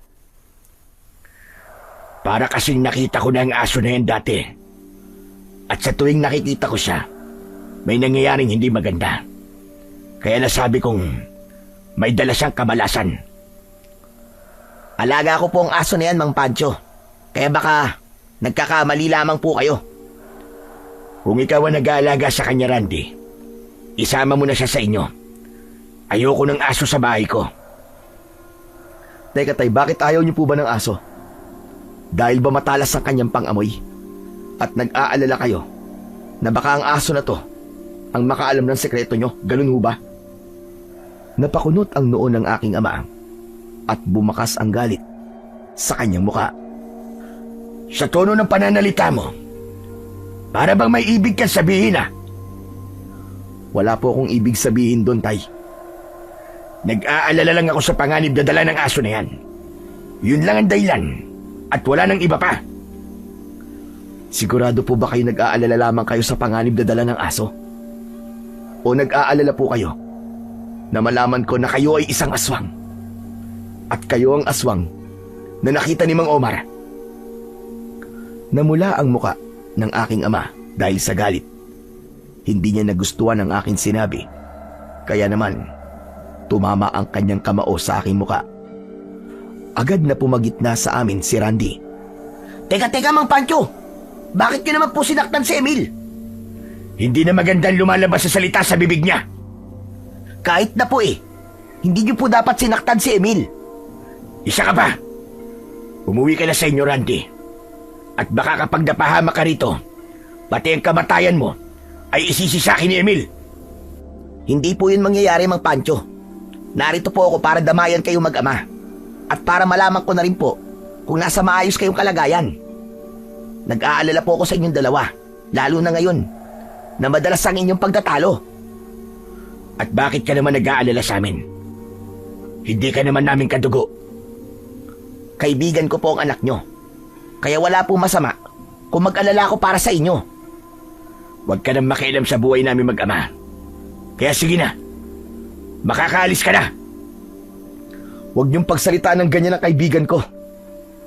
Mabuti siyang tao at kahit kailan, hindi siya nagdalawang isip na suportahan ako sa gusto ko. Ang hindi ko maintindihan kung bakit niyo ako pinagbuhatan ng kamay. Iniisip ko tuloy na totoo nga ang hinala ko sa inyo. Nasaktan kita dahil pinaghihinalaan mo kong isang aswang. Masakit yung para sa akin na ba? Masakit na marinig mula sa'yo ang ganong salita. Ikaw mismo ang nagpapahamak sa akin. Dahil nag-aalala rin po ako sa mga ikinikilos nyo, Tay. Kung nag-aalala kayo sa akin, mas lalo akong nag-aalala sa inyo. Dahil dito sa aking isip, may isang katanungan na gustong gusto ko pong itanong sa inyo. Ngunit hindi ko po magawa. Dahil sa tuwing tinatanong ko po kayo, umiiwas kayo eh. Ngayon, Tay, magsabi po sa akin kayo ng totoo. Habang kaharap si Randy, sino po ba talaga kayo? Aswang po ba kayo? Kakampi po ba kayo o kalaban? Hindi ako tinugon ng aking ama. Sa halip, ibinaling nito ang paningin sa labas ng nakabukas na bintana. Hindi ito ang tamang oras para pag-usapan at sagutin ko ang tanong mo, Emil. Dahil ang pinag-uusapan natin rito ay ang nangyayari sa iyo at sa paligid natin. Nag-aalala ako na baka pati ikaw ay mawala rin sa akin. Kailan po ang tamang oras, Tay? Kapag po ba huli na ang lahat? At napahamak na po tayong dalawa? Tama na. Gusto ko na magpahinga. Pagod na ako. Hindi ko na napigilan si Tatay nang pumasok siya sa loob ng kanyang silid. Naiwan naman kami ni Randy habang natitigilan. Maya-maya pa ay tinapik niya ang aking balikat. Chong, pabayaan mo muna si Mang Pancho. Marahil meron siyang itinatago sa'yo na hindi niya masabi-sabi sa'yo. Pero natitiyak ko na hindi siya kalaban. Ama mo siya at wala siyang ibang hangad kundi ang kaligtasan mo. Pasensya ka na rin, Randy. Nakita mong patuloy ang pagtatalo namin ni Tatay. Wala yun. Tsaka wag mo munang salubungin ang init ng ulo ng tatay mo. Hintayin mo lumamig ang kanyang ulo. Saka kayo mag-usap na dalawa. Ay teka, maiba nga pala tayo ng usapan. Yun nangyari sa'yo kanina. Para bang bigla ka nag-ibang tao? Napakausay ng ginawa mo ah. At lahat ay nagulat nang mapatay mo mga aswang. Yun ang epekto ng batuta sa aking katawan. Para bang ang lakas-lakas ko, Chong. Hindi ako nakakaramdam ng pagod, maniwala ka. Alam mo ba na ang batuta na yan ay may isa pang itinatagong kapangyarihan? Masusubukan mo ang kakayahan ng batuta sa oras na magpalit ng anyo ang mga aswang na takrol. Kung ano man ang kapangyarihan nito, masasabi kong gagamitin ko to sa tama at sa kabutihan para iligtas sa mga tao. Pero Emil, mag-iingat ka pa rin. At tandaan mo, narito lang ako. Handa akong tumulong sa'yo. Paano ang aso mo? Ayaw ni Tatay sa aso eh. Huwag ka mag-alala. Pag uwi ko, sasama rin sa akin yan.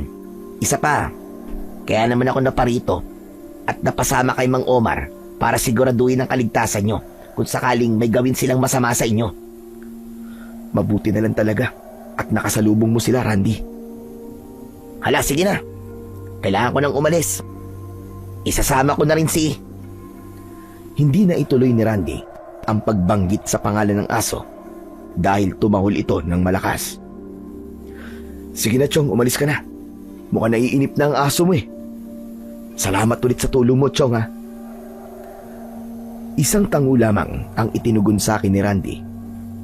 Saka siya lumabas ng bahay. Kasunod ang aso.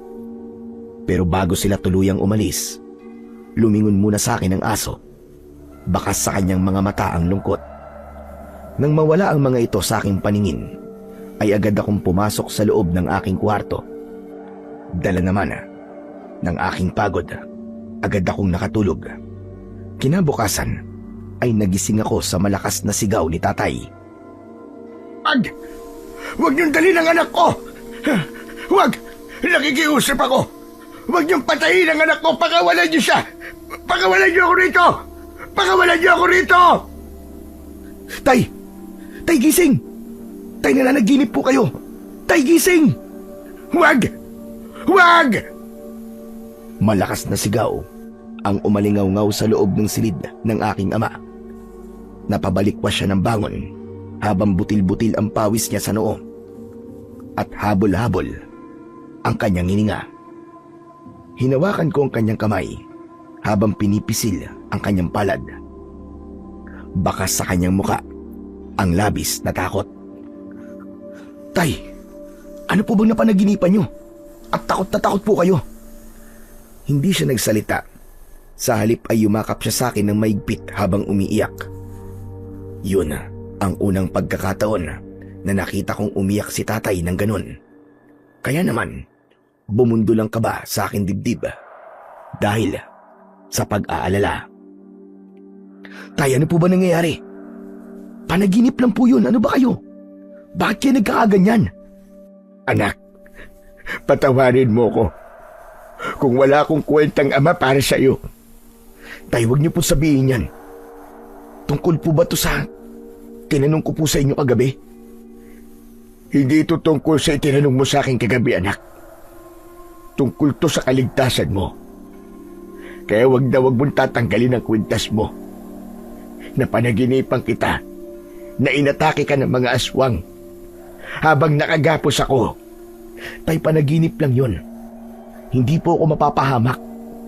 Kapag hindi mo suot ang kwintas, natatakot ako na baka mawala ka sa akin, anak. Habang nasa ganung kaming posisyon, biglang dumating si Randy. Diretso siyang pumasok sa loob ng silid ni tatay. Baka sa kanyang mukha ang takot at pag-aalala. Kaya naman, saka lang din ako bumitaw kay tatay. Emil, Mang Pancho, marami na namang natagpo ang bangkay sa Kakahuyan. Si Kapitan naman, isinugod sa ospital dahil inatake siya sa puso pagkatapos niyang malaman na nangyari sa kanyang mga tanod. Diyos ko, nangyari na nga ang kinakatakutan ko. Ano pong ibig niyo sabihin, tay? Ang pagpatay nila sa mga kababaryo natin ay tanda ng kanilang paggamon ng digmaan. At lubang mapanganib yun sa oras na sumalakay sila sa atin. Hindi po ako natatakot kahit gaano pa sila karami. Anak, siguraduhin mo na ligtas ka. Ayoko nang maranasan ang mawalan ng mahal sa buhay. Kasama ko po ang Diyos sa laban na ito, tay. At ginagawa ko po ito para sa ating lahat. Kailangan maubos ng lahi ng mga aswang. Hindi na po ako makakapayag na meron pang isang buhay na mawawala. Na meron pang isang pamilya ang mauulila dahil sa mga aswang na takrol. Titig na titig ako sa mukha ng aking ama habang sinasabi ko ang bagay na yon sa kanya. Sa isip ko, nabuo ang isang plano. Hindi pa rin nawawala sa aking isip ang pagdududa para sa aking ama. Balak kong sundan si tatay para masagot na ang lahat ng mga katanungan ko. Pagsapit ng gabi, ay nagtago ako sa likod ng bahay kasama si Randy. Pati ito ay nagulat nang sabihin ko sa kanya kung ano ang plano ko. Pambihira ka naman, Emil. Pati ang tatay mo pinagdududahan mong aswang. Oo, Randy. Matagal ko na talagang pinagdududahan si tatay. Dahil madalas siyang lumalabas ng gabi. At kapag ginagawa niya yon, kinabukasan, palaging may napapabalitang patay sa Kakahuyan. Kaya't kailangan ko ang tulong mo. Dahil baka hindi ko kayanin ang matutuklasan ko. Pero Chong, hindi mo ba alam kung gaano kasakit ito para kay Mang Pancho? Alam ko, pero mas masakit to para sa akin bilang anak niya. Gusto ko makasigurado na nagkamali ako ng hinala sa kanya. Gusto ko mapanatag ang loob ko, Chong, at mawala ang lahat ng pagdududa sa puso ko. Kung yan ang desisyon mo, susuportahan kita. Pero kailangan nating mag-ingat at huwag magpapahuli kay Mang Pancho dahil nasisiguro kong masasaktan talaga siya sa gagawin mo, Emil. Oo, Chong. Salamat sa tulong mo. Nang gabing yon, ay tahimik kaming naghintay Sa paglabas ni tatay, kasama namin ang kulay puting aso. Hindi nagtagal ay narinig namin ang yabag ng paa sa saig. Maya-maya pa ay natanaw ko ang aking ama na naglalakad papunta sa kakahuyan. Napansin ko kagad ang dala niyang itak at sulo. Nagkatinginan kaming dalawa ni Randy at palihim na sumunod sa aking ama. Maingat kaming humakbang. Nagpalipat-lipat kami sa mga puno na aming nadadaanan habang hindi namin inaalis ang aming paningin kay tatay. Pagkalipas ng kalahating oras, narating namin ang gitna ng kakahuyan. Tumigil si tatay sa kanyang paglalakad at inilinga niya ang kanyang paningin sa paligid. Saglit kaming nagtago sa halaman habang nakasilip at pinapanood ang nakatayo na si tatay. Para bang may hinihintay siya sa lugar na yon. Nanlaki ang aming mga mata nang biglang lumukso mula sa harapan niya ang isang nakakatakot na aswang. Kahawig siya ng kambing na agad na umatake sa aking ama. Akmasa nang tatayo ako para tumulong sa aking ama. Subalit, pinigilan ako ni Randy. Wag! Hintayin natin na matalo ni Mang Pancho bago tayo lumabas. Natitiyak ko na masasagot na ang katanungan mo sa oras na malaman natin kung bakit sila naglalaban. E paano ko mapahamak si Tatay Chong? Nagkamali ako. Hindi pala siya aswang. Maliwanag na ang aswang na kalaban niya ang totoong pumapatay sa mga tao. Ang ipinagtataka ko lang kung bakit walang reaksyon ng aking batuta sa presensya ng aswang na yan. Dahil may suot siyang takila. Tignan mo ang kanyang braso. Naroon ang kanyang pangontra sa kapangyarihan mo. Kung ganun, anak ng putya, siyang pinuno ng mga aswang. Siyang tinutukoy ni Lolo Sator. Bigla kong napasulyap sa kulay puting aso na tahimik lang na nakasilip sa halaman at pinapanood ang paglalaban ng dalawa. Nagulat ako sa galing at husay ni tatay pagdating sa pakikipaglaban ni hindi makatama ang aswang sa aking ama. Maya-maya pa ay saglit silang tumigil sa kanilang ginagawang paglalaban. Isuko mo na sa akin ang iyong anak at ang kanyang batuta. Ipinapangako ko sa iyo na titigil na ako sa pagpatay sa mga tao sa baryong ito. Diablong buwang ka. Hindi ko isusuko sa iyo ang aking anak. Magdadaan ka muna sa ibabaw ng aking bangkay. Kung ganun, mas gugustuhin mo mamatay ang lahat ng mga tao rito para sa kaligtasan lamang ng iyong anak. Wala ka nang papatayin mga tao, hayop ka. Dahil hindi namin hahayaan na magtagumpay ka sa mga masasama mong binabalak. Ikaw ang sumuko. Dahil kung hindi, uubusin ng aking anak ang inyong lahi. Malakas na tumawa ang aswang, saka mas lumapit sa aking ama. Minsan mo na sinira ang buhay ko, hayop ka. Pinatay mo ang aking anak na panganay. At ngayon naman, pati ang aking bunsong anak ay gusto mo rin patayin. Nanlaki ang aking mga mata sa aking narinig. Hindi ako makapaniwala na meron pa pala akong kapatid na panganay pa sa akin. Napatingin ako kay Randy. Subalit, hindi bumakas sa kanyang muka ang pagkabigla. Sa halip, napatitig siya sa akin ng mariin. Randy, narinig mo ba yung narinig ko? Totoo bang may kapatid ako? Oo, narinig ko. Malalim ang kanilang hidwaan. Sa palagay ko, kilala kayo ng aswang. At si Mang Pancho, isa siyang manunugis ng aswang. Yun ang dahilan kung bakit palagi siyang umaalis sa gabi. At pagbalik niya ay may mga sugat siya.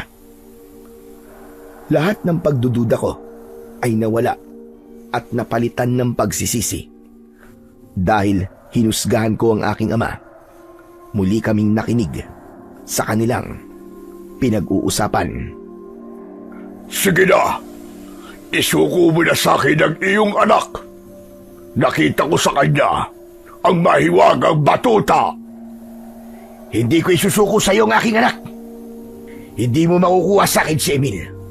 Lalong-lalo na ang mahiwagang batuta na siyang tatalo sa iyo. Talaga palang matigas ka. Sinira mo ang buhay ko, hayop ka. Sisirain ko naman ang mga plano mo. Dapat lang na masira ang buhay mo. Hindi ako makakapayag na maging masaya ka. Kabayaran yan sa pag-agaw mo sa babaeng pinakamamahal ko. Sinasabi ko na nga ba't ikaw yan, hayop ka. Hindi ako nagkamali, diablong buwang ka. Ako ang unang minahal ni Annabel at hindi ikaw. Mga agaw ka. Nagkakamali ka. Alam mong ako ang nauna sa buhay niya at meron kaming 2 anak. Kaya nga pinatay ko na rin si Annabel para hindi mo na siya mapakinabangan dahil akin lang siya. Akin lang si Annabel! Hayop ka. Ulitin mo sinabi mo. Ulitin mo sinabi mo! Tama ka. Ako ang pumatay kay Annabel. Pinatay ko siya nang isilang niya si Emil. At nagsubukan kong kagatin ang anak niyo. Iniharang mo ang iyong braso para protektahan ang bunso mo. Kaya lang, kailangan mong putulin ang braso mo para hindi kumalat ang kamandag. Ang saya-saya ko ng mga sandaling yun dahil pakiramdam ko nakaganti na ako sa'yo. Paano mo nalaman ang tungkol doon? Kung ganun, ikaw nga ang aswang na pumatay sa aking asawa. Hayop ka! Magbabayad kang demonyo ka! Hindi na napigilan ng aking ama ang labis na puot at galit. Agad siyang sumugod sa aswang. Maging ako ay hindi ko na rin napigilan ang aking sarili. Kaya naman, bigla na rin akong lumabas sa aking pinagtataguan at dumapit ako sa mga ito. Inatake ko ang pinuno ng mga aswang at tinamaan ko siya sa ulo ng aking batuta. Bumagsak sa lupa ng pasadsad ang aswang habang umaangil. Gulat naman na napatingin sa akin ang aking ama. Anak! Anong ginagawa mo rito? Umalis ka rito! Ako nang bahala rito! Pagkatapos ko marinig ang nililihim niyo sa akin, tay. Pagkatapos ko malaman na siya ang pumatay sa aking ina at kapatid, paalisin niyo ako! Anak, saka na ako magpapaliwanag sa'yo. Umalis ka na sa lugar na ito. Mapanganib siya! Hindi mo siya kaya, anak! Kapag iniwan ko po kayo rito at mamamatay po kayo ng dahil sa akin, mas gugustuhin ko pang mamatay na rin kasama ninyo! Biglang nabaling ang aming paningin sa gawi ng pinuno ng mga aswang. Dahil nagbago ang anyo nito. Naging kalabaw ang ulo ng aswang at ang kalahating katawan nito ay sa tao. Yun ang tunay na anyo ng aswang na takrol. Napakagandang eksena. Hindi ko akalain na naririto pala ang tunay kong pakay. Ako ang harapin mo, diablong buwang ka. Pagkatapos kong malaman ang ginawa mo sa aking pamilya, magbabayad ka sa akin ng mahal. Humanda ka. Ako mismo ang papatay sa'yo. Halimaw ka! Agad akong sumugod sa kinaroroonan ng aswang na takrol. Hinampas ko siya ng mahiwaga kong batuta, ngunit naiwasan niya yon at gumanti siya sa akin ng isang malakas na suntok na tumama naman sa aking leeg. Bumagsak ako ng pasadsad sa lupa. Agad akong inalalayan na tumayo ng aking ama, ngunit maging siya ay tinamaan rin ng suntok sa likod, kaya bumagsak din siya sa lupa. Wala na kayong magagawa. Dito na kayo mamamatay na mag-ama. Biglang natigilan ng aswang nang lumabas sa pinagtataguan si Randy kasama ang aso. Naunang umatake ang aso sa aswang, subalit sinalubong naman ito ng suntok na tumama sa leeg nito. Umaangil itong bumagsak sa lupa. Kaya naman nagalit si Randy at siya naman ang umatake sa nakatayong aswang. 2 beses na malakas na suntok at tumama sa katawan ng aswang, ngunit hindi ito natinag. Gumanti ito ng suntok na tumama naman sa sikmura ni Randy. Kaya naman, bumagsak rin ito sa lupa habang namimilipit sa labis na sakit. Anak ka ng 7 kalabaw! Sinaktan mo ang kaibigan ko! Ako naman ngayon na mananakit sa'yo! Sa pangalawang pag-atake ko, hindi ko siya tinamaan at gumanti siya sa akin ng kalmot at tumama yon sa aking braso. Kaya naman, bigla kong nataranta ng mga sandaling yon. Kalat na ang kamandag ko sa katawan mo. Hanggang sa mamatay ka, wala ka nang magagawa kundi harapin ang kamatayan mo. Anak! Huwag ka maniwala sa kanya! May magagawa ka pa, anak! Ang laman ng palawit ng kwintas mo, ipatak mo sa sugat mo! Ako nang bahala sa kanya! Madali ka! Agad na umatake ang aking ama sa pinuno ng mga aswang. Sinunod ko naman ang sinabi ng tatay ko. Mabilis kong pinatakan ng gamot ang aking sugat. Umatake ng taga si tatay sa aswang, ngunit nasalo nito ang itak at gumanti ng suntok sa aking ama na tumama sa dibdib niya. Inagaw ng aswang ang matalas na itak sa kamay ng aking ama at yun mismo ang ginamit na pantaga sa tiyan ni tatay. Kaya naman, napasigaw ako ng malakas dahil sa labis na pag-aalala. Dala ng aking galit, pinaikot ko sa ere ang aking batuta, saka ko ipinalo ng malakas sa ulo ng aswang. Hindi pa ako nasiyahan doon. Pinalo ko rin ang maselang bahagi ng kanyang katawan hanggang sa napasigaw siya sa labis na sakit. Magbabayad ka! Magbabayad ka! Papatayin kita! Hindi ako nagpatalo sa kanyang sigaw na yon. Muli ko siyang pinalo ng batuta sa kanyang ulo at sinira ko ang kanyang suot na takila. Nagulat ako sa sunod na nangyari. Binunot niya ang sarili niyang sungay at yun mismo ang ginamit niya para saksakin ang kanyang sarili. Nanlaki ang aking mga mata. Dahil sa labis na pagkabigla, hindi ako makapaniwala sa kanyang ginawa hanggang sa lumapit sa akin ang kaibigan kong si Randy. Hindi niya makokontrol ang kanyang sarili dahil sa epekto ng mutya sa katawan niya. Siya mismo ang papatay sa kanyang sarili. Bubunutin niya ang kanyang dila, dudukutin niya ang kanyang mga mata, at puputulin niya ang kanyang braso. Kung ano ang ginagawa niya sa kanyang mga naging biktima, ganon din ang mangyayari sa kanya. Panoorin mo! Maya-maya pa, lumapit na rin sa akin si tatay. Sige anak, panoorin mo mangyayari sa kanya. Kung paano siya parusahan ng kasamaan. Kung paano niya pagbabayaran ang mga ginawa niya.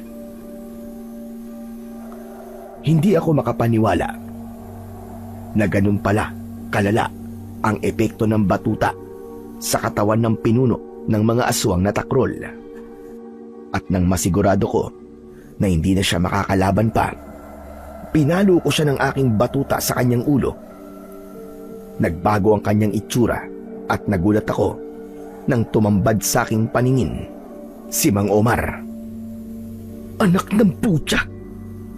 Sinasabi ko na nga ba't kampong ka ng kadiliman eh? Ikaw pala ang pinuno ng mga aswang na takrol! Anak ka ng 7 kalabaw! Paulit-ulit ko siyang binayo ng batuta sa ulo. Halos madurog ang kanyang bungo habang nagkikikisay ang kanyang katawan. Hanggang sa tuluyan ang natanggal ang kanyang dila, braso at mga mata. Maya-maya pa ay kinuha ko ang matalas na itak ni tatay at pinugutan ko ng ulo si Mang Omar. Sa muling paghampas ko ng batuta sa kanyang katawan, biglang nagliyab ang katawan ni Mang Omar. Pagkalipas ng ilang sandali, dumating ang mga alagad ni Mang Omar. Agad silang umatake sa amin, pero nilabanan namin silang lahat at nakipagpambuno kasama ang aso. Lahat din ng tamaan ng aking sandata ay iisa lang ang naging epekto. Binunot nila ang kanilang sungay. Sila rin ang dumukot sa kanilang mga mata at dila. Pagkatapos, pinutol nila ang kanilang braso hanggang sa tuluyan silang masunog at mga matay lahat. Bigla kong naramdaman ang panghihina ng aking katawan at tumulo ang aking luha. Napatay ko man po ang mga aswang.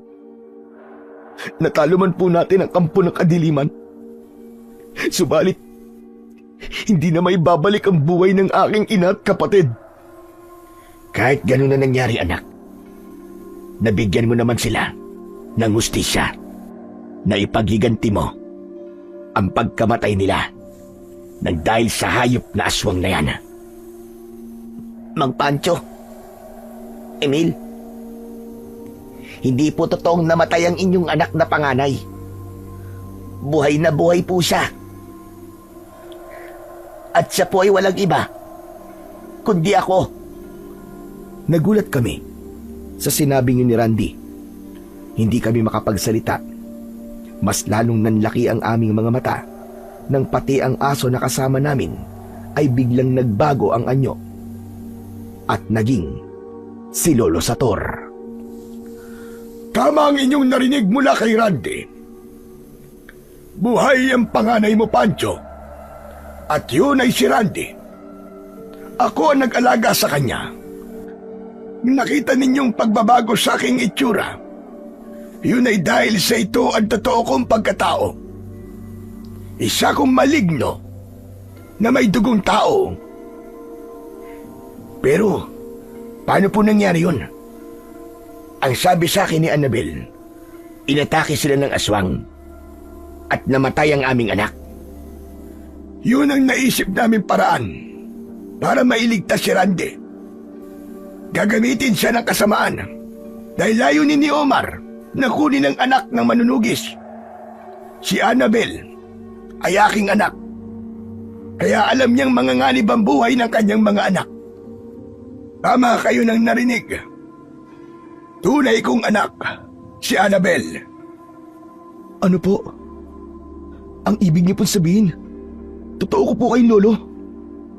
At kapatid ko po si Randy? Oo, Apo. Kaya nga ipinagkaloob ko sa iyo ang aking batuta. Ikaw ang tagapagmana, ang bunsong anak ng taong may dugong maligno. Ngayon naubos mo na ang lahi ng mga aswang na takrol. Hindi na ako mag-aalala sa kaligtasan niyong magkapatid.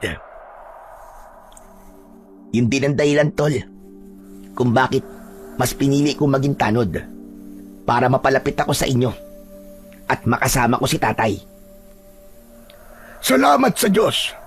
Natupad na matagal ko ng pinapangarap. Ang muli kayong magkasama at mabuo ang inyong pamilya kahit wala na ang aking anak.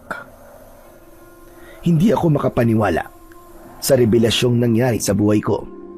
Nang gabing yon ay nagyakap kaming tatlo at inilihim namin ang totoong pagkatao ni Lolo Sator.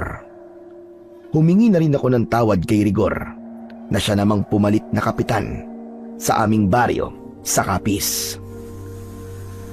Lumipas man ang maraming taon, sariwa pa rin sa aking alaala ang tagpong yun. Tuluyan ang naubos ang lahi ng mga aswang na takrol. Matagal nang walang namiminsala sa aming baryo at bumalik na rin sa katahimikan ang aming lugar. Si Lolo naman ay nakasama pa namin ng 10 taon bago siya tuluyang na maalam, habang si tatay naman po ay kamamatay lang po nung nakaraang taon dahil sa katandaan. Kaming dalawa naman po ni Kuya Randy ay nanatiling magkasama at meron na ring sariling pamilya. Masasabi ko po na ang nangyaring yun sa aking buhay ay naging makasaysayan para sa akin. sapagkat nagkasama kami ulit ng aking kapatid. Hanggang dito na lamang po ang aking istorya. Lubos na nagpapasalamat, Emil. Hindi lahat ng nakikita natin ay totoo at hindi lahat ng naririnig natin ay dapat nating paniwalaan. Mas mabuting huwag tayong mangusga ng tao. Alamin muna natin kung ano ang katotohanan bago tayo magparatang. Tunay na ang kasamaan ay walang maidudulot na maganda sa buhay ng tao. Kung ano ang ginawa mo sa iyong kapwa, ay yun din ang mangyayari sa iyo. Dahil hindi natutulog ang Panginoong Diyos, nakikita niya ang ginagawa natin. Kaya mas piliin nating maging mabuting tao upang wala tayong pagbayarang kasalanan sa bandang huli at mangibabaw ang pagmamahal at kapayapaan sa ating buhay.